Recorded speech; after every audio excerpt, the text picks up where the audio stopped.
पिछड़ों का अपमान करने का, अपशब्द बोलने का काम ये राहुल गांधी जी और कांग्रेस पार्टी लगातार करती रही है।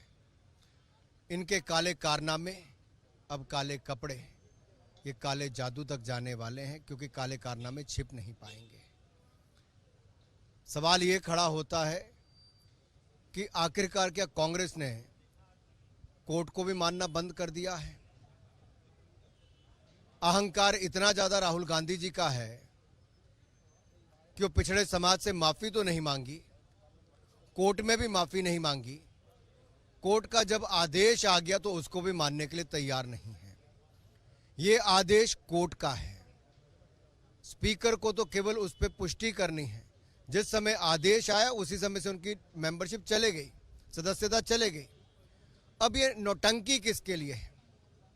एक व्यक्ति के लिए संसद के सत्र को नहीं चलने देते, वो व्यक्ति जो दुनिया भर में जाके भारत का अपमान करता है और वापस आकर वो नहीं बोलेंगे तो संसद नहीं चलेगी। सवाल ये खड़ा होता है कि क्या पिछड़ों को इसी तरह से ही अपशब्द अपमानित करने का काम कांग्रेस पार्टी करती रहेगी? क्या कांग्रेस काले कपड़े, काले कारनामे करने के बाद पहनती रहेगी? क्या काले जादू तक भी ये पार्टी जाएगी अपने बचाव के लिए? राहुल गांधी कहते हैं मैं सावरकर नहीं हूं, मैं गांधी हूं, मैं माफी नहीं मांगूंगा। राहुल गांधी सावरकर कभी हो नहीं सकते। सावरकर जी कभी 6 महीने विदेश में घूमने फिरने नहीं जाते थे। हर सेशन के बाद उनको विदेश की यात्रा की छुट्टी नहीं चाहिए थी। वो समर्पित थे देश की आज़ादी के लिए, जेल से ही 14 सालों तक। राहुल जी, सावरकर जी का अपमान तो आपने किया ही। अरे वीर सावरकर तो राहुल गांधी कभी नहीं हो सकते, लेकिन अपनी दादी में भारत की पूर्व प्रधानमंत्री इंदिरा गांधी जी की इज्जत तो बचा लेते, नेहरू जी की इज्जत तो बचा लेते। क्या आपने उनको भी अपमानित साथ साथ कर दिया?